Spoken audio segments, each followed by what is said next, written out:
এই যে বেগুন ভাজা, আর এখানে ফুলকপি, আলু, মটরশুঁটি, টমেটো এই দিয়ে একটা তরকারি করেছি। একে বলে ডালনা, ফুলকপির ডালনা আমাদের বলে। আর এখানে আছে মাছ ভাজা, এই যে মাছগুলোকে ভেজে রেখে দিয়েছি, এটাও আমার একটা পরে করব। এটা কোনো করা হয় না, ভাজা হয়েছে।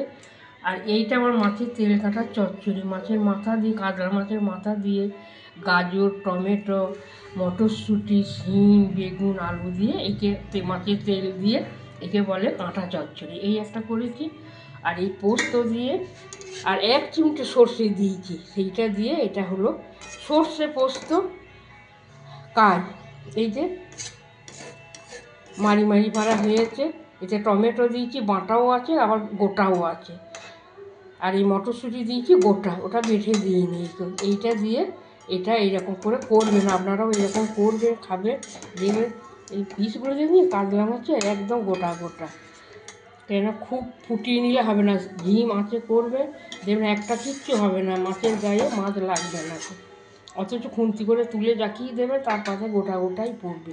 আপনারা এরকম করে করবেন, খাবেন, আর লাইক করবেন আমাকে। যারা নতুন মুখ নিয়ে সাবিত্রী রান্নাঘরে দেখছেন তারা যেন অবশ্যই যেন সাবস্ক্রাইব করবেন, একবার করবেন, বারবার করবেন না।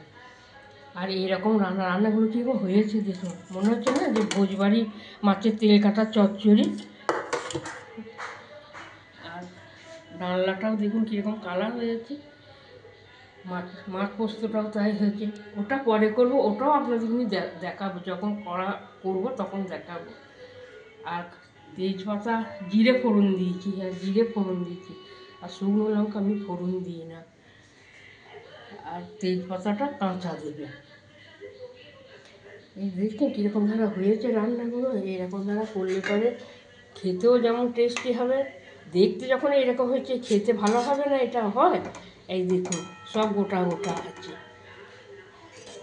এই দেখুন এগুলো পেটি, আর এই একটা পেটি, আর এইগুলো হলো গাদা। এরকম করে করবেন, কিচ্ছু হবে না। কী সুন্দর হয়েছে দেখছেন, দেখলেই মনে হচ্ছে গরম ভাত দিয়ে মাখিয়ে খায়। আপনারাও এরকম পছন্দ, এরকম রান্না পছন্দ হলে পর আমাকে যেন সাবস্ক্রাইব করবেন, সঙ্গে থাকবেন, সাথে থাকবেন, পাশে থাকবেন। আর আপনারা আমাকে যেন এগিয়ে নিয়ে যাবেন, আপনাদের ভালোবাসাতেই আমি এগিয়ে যাব। আপনারা এইরকম ধারা যেন আমাকে যেন করবেন। সাবিত্রী মুখার্জি রান্নাঘরেতে চলে আসবেন, চটপট চলে আসবেন। যে কাজই করবো তাড়াতাড়ি সেরে নেবেন, নিয়ে দেখতে থাকবেন। টাইমটা লস করবেন না। আমি সব কাজ টাইমের মধ্যেই সেরে নিই, তারপরেতে যে কাজগুলো আবার রেখে দিই সেগুলো তারপরেতে সেগুলো করি। ওই জন্য আমি সব কিছুরই সময় পাই, অসুবিধা আমার হয় না এখন। আবার একটু যদি মনে করি যে বেরোবো কোথাও, আবার সেই কাজ সেরেই চলে যায়, ঠিক টাইমে তার বাড়ি থেকে আগে। এরকম ধারা আপনারাও করবেন, আর আমাকে লাইক করবেন, সঙ্গে থাকবেন, সাথে থাকবেন। আর কেমন হয়েছে লিখে পাঠাবেন, কারণ আমি বুঝবো কী করে যে আমার রান্না আপনারা পছন্দ করছেন কি না।